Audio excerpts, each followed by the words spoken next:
This is 5 on your side at noon. Focused on you. Breezy and warm as we go on the air at noon. Here's a live look at Arnold. A cool start to the morning if you were up that early, but the heat is back this afternoon. Thanks for being here at noon. I'm Kay Quinn. We're not looking at temperatures quite as high as the past few days. Meteorologist Gary Frank is here with the weather first details.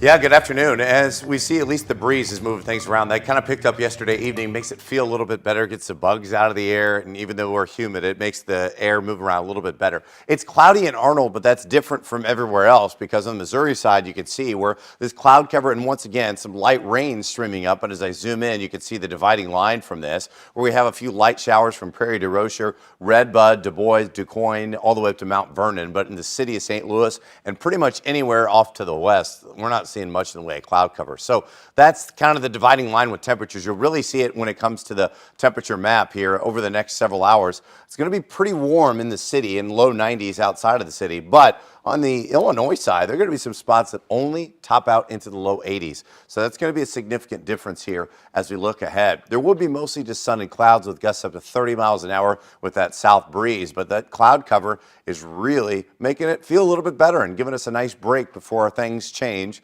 for tomorrow. We'll get rid of clouds and any sort of chance for rain in the forecast. We'll detail the rest of that and also when we're going to see 100 degrees for the first time this year.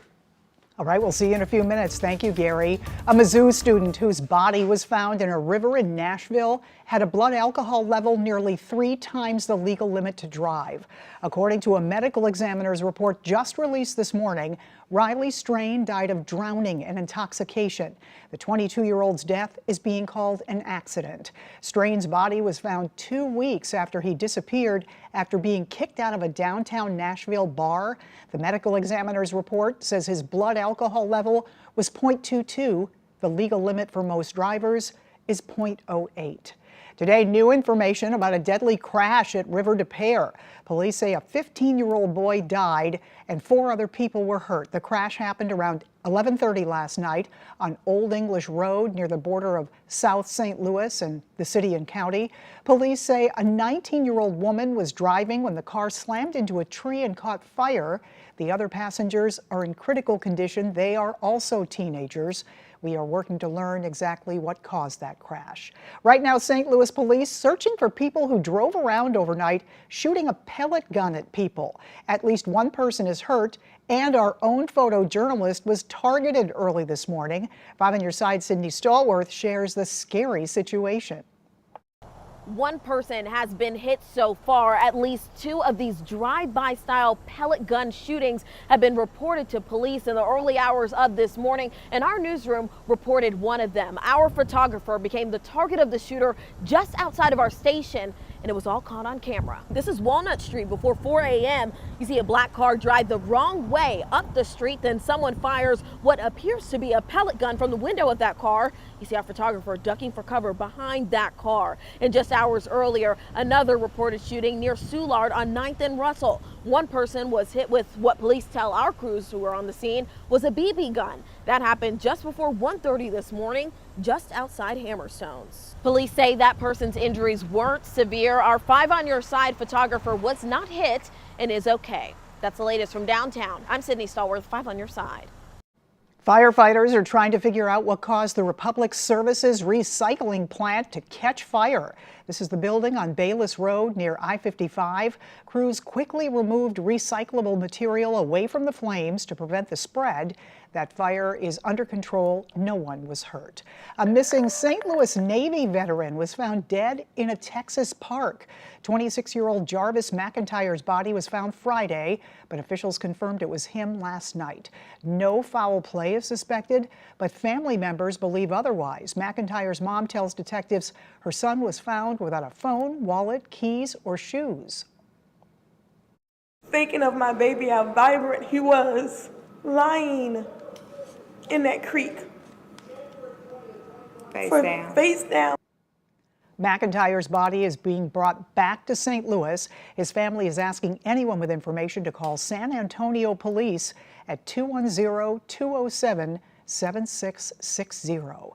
Right now, the clock is ticking for St. Charles seniors to apply to have their property tax frozen. The deadline to apply is Sunday, June 30th, but you must have your paperwork turned in by Friday, June 28th, since St. Charles government offices are closed on the weekend. Now, you must be 62 years or older. You must prove you own the property.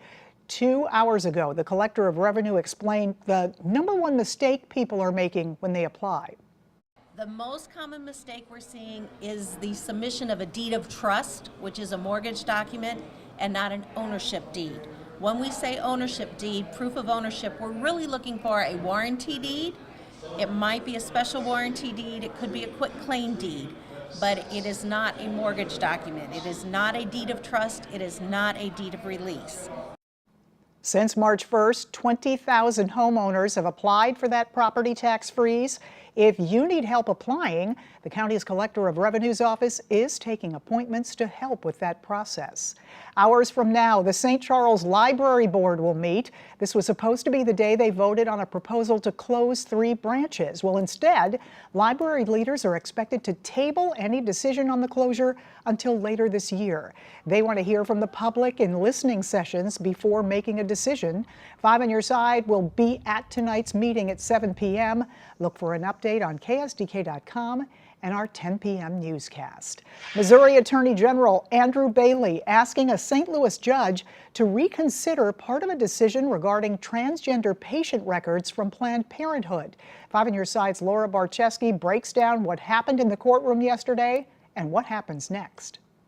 On Monday, Attorney General Andrew Bailey's office asked a St. Louis civil court judge to revise part of a decision made in their case to obtain medical records of transgender patients at Planned Parenthood, specifically minors. Planned Parenthood does not treat anyone under the age of 16. Not only asking for records, but asking for detailed information, including personal identifying information of folks who need life-affirming health care and who have had life-affirming health care from Planned Parenthood health centers. A different judge said in that previous decision in April that they could not order providers like Planned Parenthood to turn over certain records because they're protected by HIPAA laws. One of the things we also wanted to make clear to the court today is that patients should have a say in this matter, and that the court should afford them an opportunity to be heard and object if they oppose the Attorney General's overreach. The AG claims a court order can in fact require medical providers to produce records and wants the part saying the opposite to be removed from the original decision. Bailey said in a statement, quote, "The law is clear that my office has the legal authority to protect children in the state of Missouri. 3 courts have affirmed that already. I launched this investigation to obtain the truth about how this clandestine network of clinics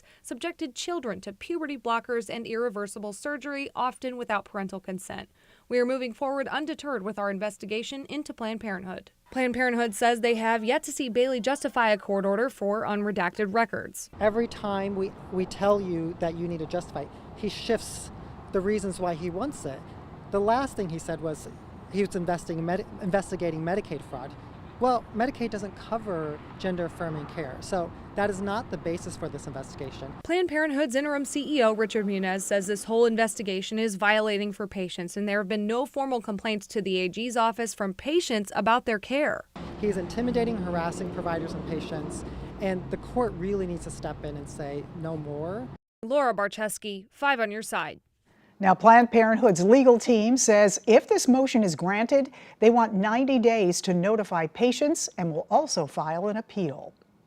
St. Louis City working to give the homeless temporary jobs, what they'd be doing. Justin Timberlake arrested and arraigned for DWI. After the break, new details on what happened as he faced a judge.